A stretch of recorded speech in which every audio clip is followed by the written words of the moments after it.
Aujourd'hui, sur Passion Trauma, nous allons aborder les traumas et les traumatismes. Dans un premier temps, on parlera de qu'est-ce que c'est qu'un trauma et qu'est-ce que c'est qu'un traumatisme.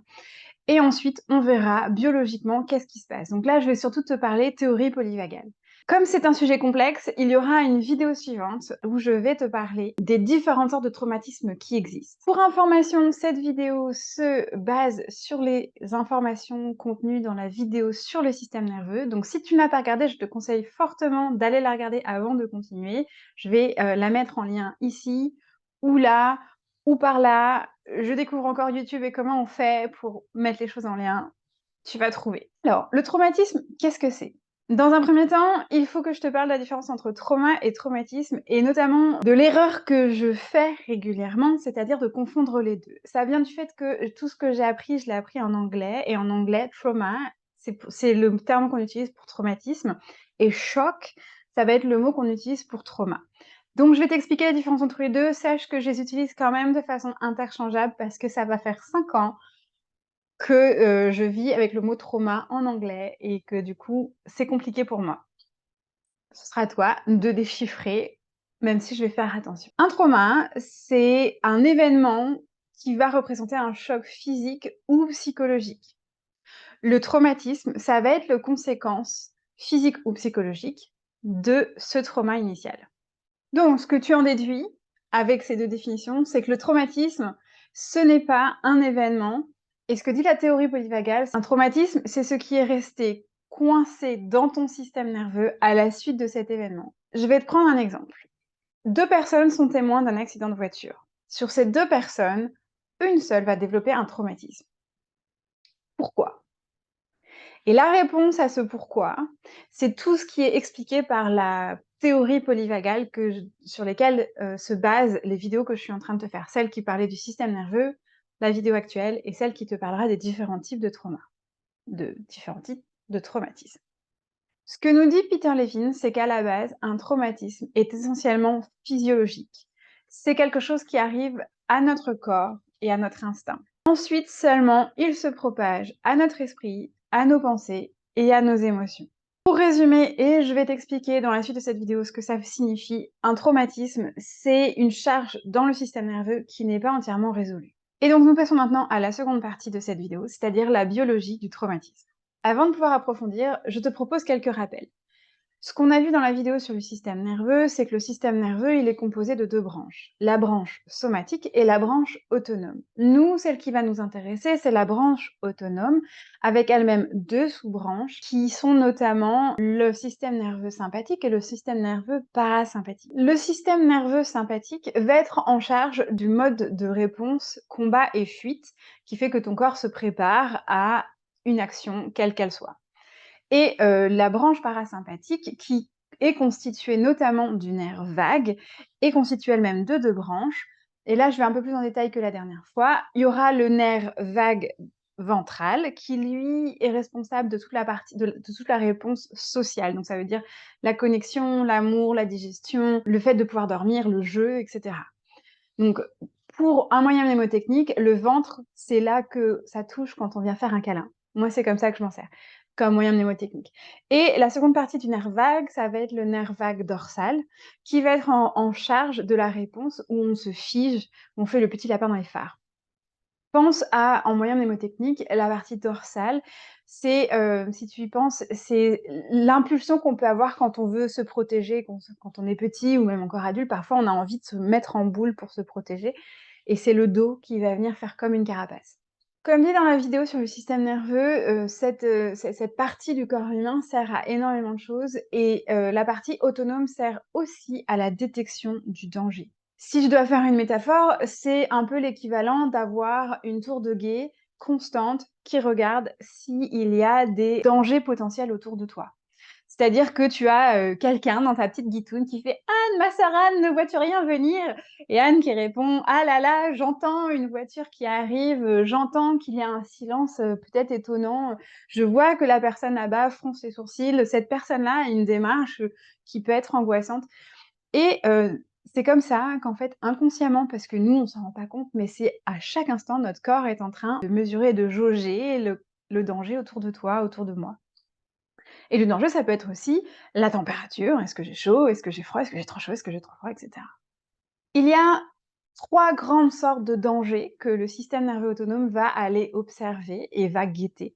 L'un des premiers dangers, et ce qui paraît le plus évident, ça va être les gros dangers. Tout ce qui est peur, de mourir, le viol, la perte d'une façon générale, tout ce qui est se faire crier dessus, se faire frapper, y compris les fessées, les claques, et cetera. Ça peut être aussi tout ce qui est blessures sérieuses. Ça va être les grands dangers que, le système nerveux autonome va essayer de prévenir et d'adresser au plus vite. La seconde forme de stress va être le stress continu du système nerveux autonome. Et ça, c'est souvent un stress qui est lié à nos modes de vie dans nos sociétés occidentales.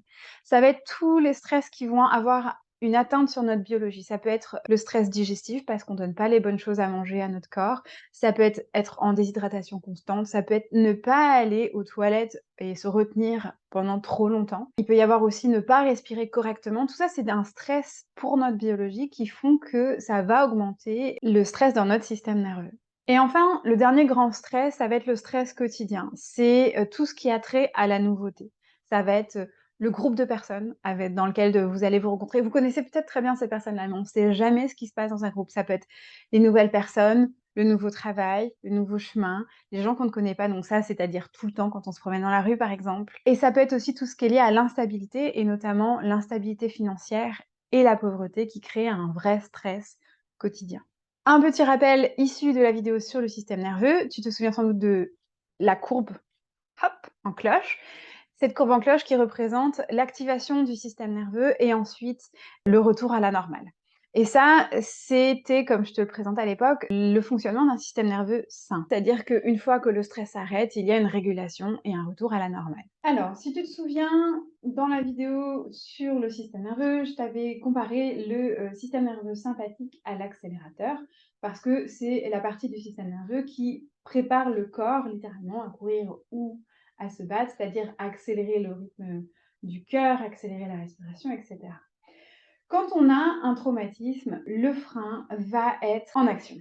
Un des signes que notre système nerveux est coincé avec un système sympathique en marche va être de plusieurs sortes. On va se retrouver avec de l'anxiété, de la panique, de l'hyperactivité. C'est pas forcément tout en même temps, mais ça va être nos indices. Anxiété, panique, hyperactivité, sursaut exagéré. Donc, tu dis bonjour à quelqu'un, il sursaute. Si tu lui as dit bonjour sur un ton normal, c'est un signe que la personne a son système nerveux sympathique, son accélérateur on. Et peut-être enfoncé depuis longtemps, bloqué en mode actif. Mais il peut y avoir aussi l'incapacité à se détendre, à se relaxer. L'hypersensibilité, c'est-à-dire que tout agresse, c'est trop lumineux, c'est peut-être trop bruyant, c'est peut-être trop fort, les textures, tout agresse. Mais tu vas avoir aussi des problèmes digestifs, des douleurs chroniques, des insomnies. Effectivement, si ton corps croit qu'il y a un grand danger qu'il faut se battre ou fuir, tu vas pas pouvoir dormir, c'est pas possible. Mais il va y avoir aussi de la colère, de la rage, de l'hostilité, donc toutes ces émotions qui sont liées à un système nerveux à l'activation du sympathique et notamment aussi avoir des émotions débordantes. Un second symptôme du traumatisme, ça va être que ton système parasympathique va être activé et là, ça va être plutôt la partie figée, gelée qui va être présente. Et les indices que ça, c'est en train de se passer, ça va être par exemple la dépression, se sentir complètement à plat, tout ce qui est se sentir léthargique, avoir peu de motivation, se sentir épuisé, se sentir fatigué chronique, être désorienté, déconnecté. Tu peux te sentir déconnecté de ta vie, des gens que tu aimes, ton corps. Il va y avoir la présence de douleurs, de faible pression sanguine, une digestion faible. Donc tout ça, ça va être des indices que ton corps est gelé.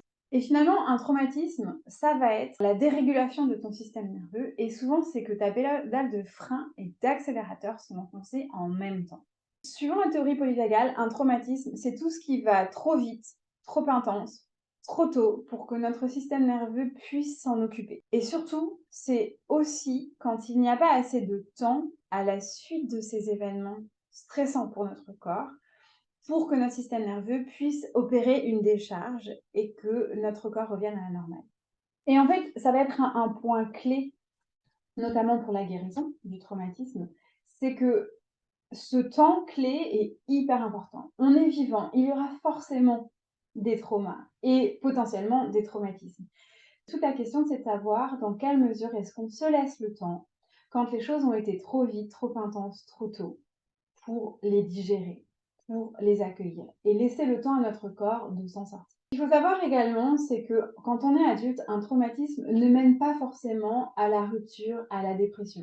Cela peut plus simplement être une diminution de la capacité à ressentir des choses agréables, une diminution de la capacité à ressentir de la satisfaction, des émotions ou des sensations physiques de plaisir. Finalement, un des signes les plus forts, c'est l'incapacité à être dans l'ici, le maintenant, le présent. Est-ce que tu es capable de rester dans le moment présent et d'habiter ton corps, de ressentir vraiment là, par exemple, je sens le sol sous mes jambes parce que je suis à genoux par terre. On connaît tous des personnes qui sont coincées dans la charge du système nerveux sympathique. Pense à quelqu'un qui est tout le temps en colère. Moi, j'ai un certain nombre d'exemples autour de moi, où j'en ai eu un certain nombre d'exemples, des personnes qui étaient tout le temps en colère ou tout le temps un peu elles étaient rarement heureuses, rarement satisfaites, plutôt à chercher la petite bête, le petit défaut, qu'est-ce qui va pas? Une raison d'exprimer un mécontentement général et globalement une hostilité plutôt présente. Donc ça, c'est quelqu'un qui va avoir son système nerveux coincé dans la partie sympathique. Et puis, on a tous et toutes connu probablement des personnes avec un système nerveux coincé dans la partie parasympathique où la personne est gelée. Déjà, toutes les personnes en dépression, mais ça peut être aussi des personnes qui ont goût à rien, des personnes qui sont malades chroniques, des personnes qui sont toutes plates en fait, qui n'ont jamais rien dire, qui n'ont jamais vraiment d'émotions, jamais vraiment de sensations, qui sont pas vraiment présentes, mais elles sont là physiquement, mais on les sent absentes en fait, mentalement et émotionnellement. Ça va être des personnes qui sont plutôt avec le système parasympathique bloqué. Merci d'avoir regardé jusqu'à la fin.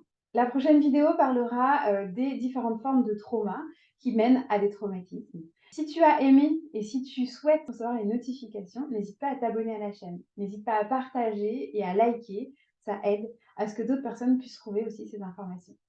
En attendant, prends soin de toi et je te dis à la semaine prochaine.